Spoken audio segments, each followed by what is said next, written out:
আসসালামু আলাইকুম। আপনারা সবাই কেমন আছেন? আলহামদুলিল্লাহ আমরা ভালো আছি। তো অনেকদিন পর আপনাদের সামনে একটা রান্নার ভিডিও নিয়ে চলে আসলাম।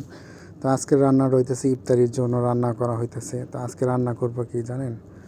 অবশ্যই পুরো ভিডিওটা সামনে দেখলে বুঝতে পারবেন কী রান্না করব। তো এই যে কড়াইয়ের মধ্যে তেল দিয়ে নিলাম, তেল দিয়ে যে 3টা ডিম ভাইজা নিলাম, সেটা আলাদা করে উঠে রাখছি। হয়তোবা সেটা স্কিপ করে দিছি, কারণ এত বড় অনেক লম্বা ভিডিও হয়ে যাবে।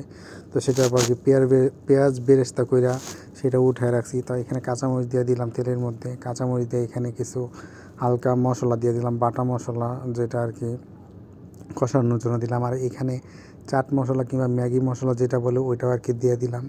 দেওয়ার পর কি মশলাগুলো একটু কষায় নিতেছিলাম। অনেকক্ষণ কষানোর পর যেটা তার পরবর্তীতে কিছু সবজি ব্যবহার করব। এখানে সবজির মধ্যে ক্যাপসিকাম আছে, গাজর আছে, তারপরে এখানে হলো পাকা টমেটো আছে। টমেটোটা একটু পরে দেবো আর কি, ঠিক আছে?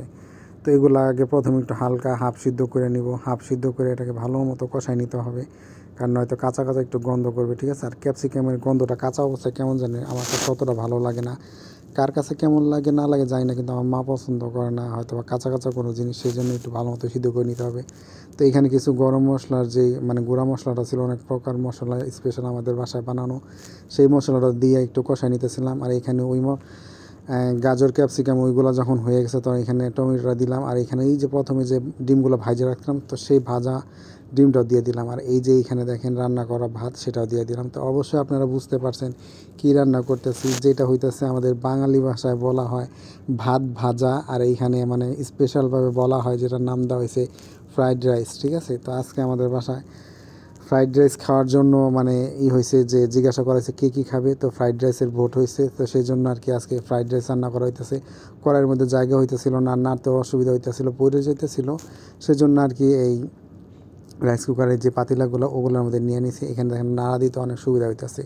তো এখানে কিছু ম্যাগি মশলা দিয়ে দিলাম। ম্যাগি মশলা দেওয়ার পরে যে বেরেস্তাগুলো প্রথমে যে ভাইজা রাখছিলাম পেঁয়াজ, তো সেই বেরেস্তাটাও দিয়ে দিলাম। দেওয়ার পর আর কি সুন্দরভাবে নাইরা পুরোপুরি একেবারে উপর নিচে সব মশলা একসাথে মিশাই নিতেছিলাম। আর মিশানোর পর শেষমেশ যে লুকটা আসবে অবশ্যই আপনাদের কাছে ভালো লাগবে। এখানে আরও কিছু সবজি ব্যবহার করার দরকার ছিল, কিন্তু সময় স্বল্পতার কারণে সবজি মনে করেন যে আনার সুযোগ হয় নাই। তো সেই জন্য আর কি অল্প যে কয়টা সবজি ছিল ওই কয়েকটা সবজি দিয়ে আর কি ফ্রাইড রাইসটা রান্না করলাম। এই যে দেখেন ফ্রাইড রাইস শেষ হয়ে গেছে রান্না করা। আর এই যে হইতেছে ফ্রাইড রাইস ফাইনাল লুক। আর এইখানে ওই যে মুরগি কষানো যেটাকে বলে কি চিকেন কষা, সেটা আর হইতেছে ফ্রাইড রাইস। কেমন হয়েছে অবশ্যই আপনারা কমেন্টসে জানাবেন। আর আপনারা রান্না করে অবশ্যই খেয়ে দেখবেন। ইফতারের একটা সহজ একটা আইটেম, যেটা অতি সহজেই রান্না করা যায়, আর কষ্ট ঝামেলা সব কিছুই কম। তো আপনাদের কাছে সম্পূর্ণ রান্নাটা কেমন লাগছে অবশ্যই কমেন্টসে জানাবেন। আর রান্না করে খেয়ে দেখবেন আপনাদের কাছে কেমন লাগে। অবশ্যই আমরা খাওয়ার পর ভালো লাগছে। এটা অনেক দিন আগের ভিডিও, তো একটু দিতে লেট হয়ে গেছে। ভালো থাকবেন। আসসালাম।